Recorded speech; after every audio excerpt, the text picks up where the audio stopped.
Hai guys, buat aku cari tahu maka kamu akan dapat hadiah.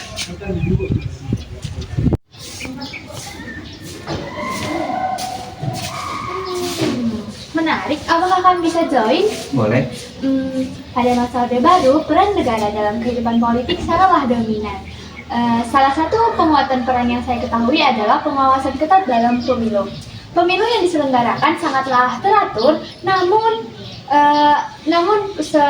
penyelenggaraannya pemilu itu sangatlah ketat di bawah pemerintahan. Seperti beberapa aparat diwajibkan untuk mengikuti Partai Golkar. Aku tahu satu lagi. Jadi pada tahun 1973 itu pemerintah melakukan penyederhanaan partai politik yang dimana itu bertujuan untuk menjaga pembangunan ekonomi nasional. Yang dari pada masa itu mungkin partai-partai yang terlihat itu ada mulai dari Golkar, P3 dan PDI.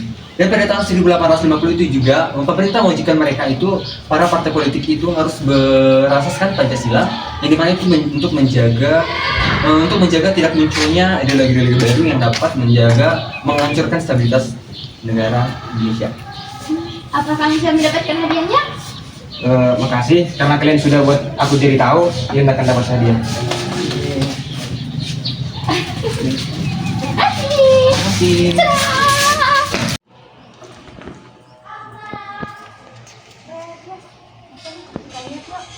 Buat aku jadi tahu dapat hadiah. Ikutan ya, Pres. Yuk.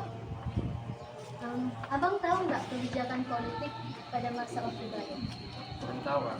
Nah, kebijakan politik pada masa Orde Baru itu ada 4. Pertama itu ada Divisi ABRI atau Angkatan Bersenjata Republik Indonesia yang meliputi TNI dan kepolisian. Nah, kebijakan ini merupakan peran ganda dari ABRI, yakni kekuatan politik, kekuatan keamanan dan pertahanan, dan kekuatan politik sosial. Nah, yang kedua itu ada penataran P4 atau pedoman penghayatan dan pengamalan Pancasila. Maksudnya di sini Pancasila sebagai pandangan hidup bernegara. Nah, dalam Orde Baru, pemerintahan Orde Baru ini, penataran P4 ini sangat penting dikarenakan penataran P4 ini diberlakukan bagi PNS atau pegawai negeri sipil dan seluruh siswa. Karena kakak udah buat aku jadi tahu, kakak jadi dapat hadiah. Makasih. Makasih, Bang. Gimana saran terbaiknya? Ini hari ini. Buat aku jadi tahu dapat hadiah. Bisa ikutan bang? Boleh bang. Jadi bang, kehidupan politik pada masa Orde Baru itu Kau yang kalau kanan hari itu tiap hari. nggak jadi bang. Bang, kami aja boleh nggak? Boleh kak. Nah, di sini aku akan membuat abang jadi tahu bagaimana kehidupan politik pada masa Orde Baru, yakni diberlangsungkannya pemilu. Nah, pemilu pada masa Orde Baru ini memiliki sistem yang proporsional dan daftar yang tertutup. Artinya, partai politik ini sudah menentukan siapa saja calon legislatif dalam daftar, dan kita sebagai rakyat itu hanya dapat memilih partai, bukan calon secara individu. Nah, tentunya kebijakan ini memiliki dampak positif dan negatif dong. Dampak positifnya itu sistem pemilu ini dapat memberikan legitimasi bagi pemerintahan pada masa Orde Baru. Tetapi dampak negatifnya itu sendiri, sistem pemilu ini tidak mencerminkan kehendak rakyat secara utuh karena sistem pemilu ini terlalu terkontrol kuat oleh pemerintah. Dan bisa dibilang sistem pemilu ini lebih bersifat sebagai formalitas daripada mencerminkan demokrasi yang sejati. Ya, selain itu abang tahu nggak sih kalau ternyata Partai Golkar itu ternyata dibentuk pada masa pemerintahan Orde Baru loh. Abang tahu nggak kenapa Partai Golkar itu ternyata bisa diciptakan pada masa Orde Baru? Jadi pada saat itu para pemerintah yang ada pada masa Orde Baru itu mereka ingin menciptakan sebuah stabilitas politik di mana stabilitas politik ini nanti akan mengendalikan sistem politik pada masa itu. Jadi pada saat mereka menciptakan stabilitas politik ini mereka mendirikan partai Golkar bang. Jadi partai Golkar ini itulah partai yang menjadi partai tunggal yang mengendalikan sistem politik pada masa itu. Tapi ternyata memang pada saat itu Partai Golkar ini berhasil menjaga stabilitas politik dan menciptakan sistem politik yang terstruktur. Tapi ternyata pada saat stabilitas politik ini sudah berjalan berlangsung lama, ternyata ada pembatasan antar partai politik yang lain.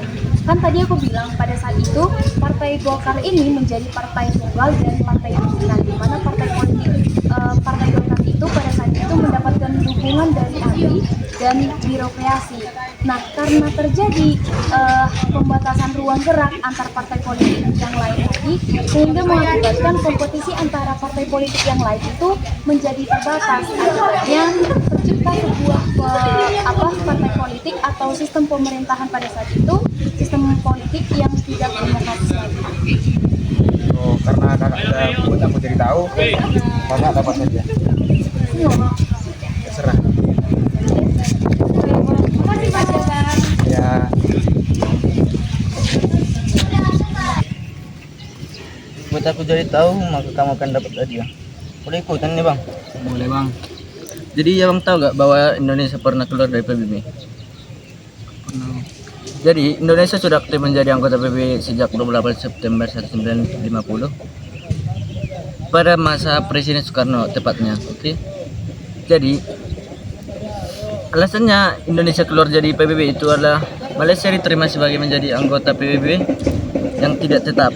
Jadi pada waktu itu Indonesia dan Malaysia itu sedang mengalami konflik. Jadi kembalinya Indonesia ke anggota PBB pada saat itu. Pada masa Orde Baru Indonesia memutuskan untuk kembali menjadi anggota PBB pada tanggal 28 September 1966. Alasannya ini karena Indonesia kembali menganut sistem politik bebas. Itu bang, karena abang udah buat aku jadi tahu, jadi abang dapat hadiah. Cuma ini bang. Iya bang, Kenapa yang tadi bang? cuma itu doang bang. Nah, pastinya bang. Bang, interview soalnya enggak bang? Boleh bang? Oh, gini bang. Jadi pada masa Orde Baru, sistem pemerintahan yang dipimpin oleh Presiden Soeharto itu pada masa itu pernah memperlakukan yang dinamakan sistem represi untuk para lawan politik.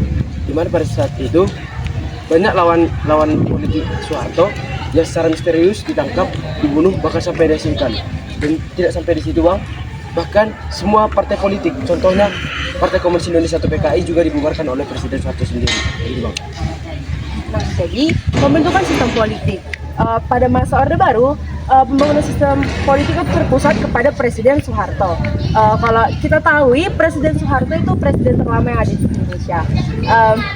Sistem ini mengutamakan stabilitas politik dan kontrol. Yang sedikit pada stabilitas politik ini untuk sedikit